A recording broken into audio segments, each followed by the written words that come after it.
Today I'm going to show you a product called Color Prep. What it does is help you remove any unwanted dye saturation out of the hair, that way you can achieve the perfect color you desire. And now for the tools that we have for Color Prep is bottle number 1, bottle number 2, a wide tooth comb, gloves, and a plastic cap. So let's mix our Color Prep. You're going to put the contents of bottle number 1 into bottle number 2. And then go ahead and put the original cap back on the number 2. And give it a really good shake. And then make sure you open the cap away from the face. And then replace it with the nozzle. And then cut the tip. So now we're going to apply liberally through the entire hair and apply it as quickly as possible.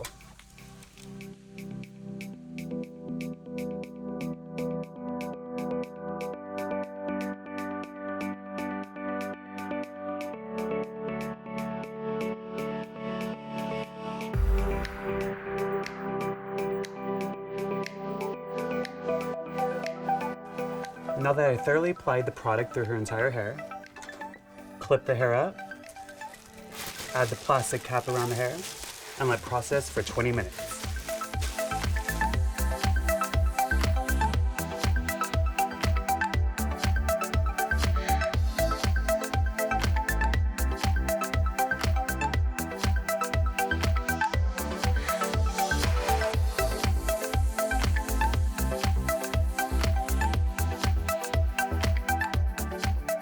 So we rinsed, shampooed, and blow dried our hair, got her 2 shades lighter, and now we have the perfect canvas to put the most beautiful color on top of it.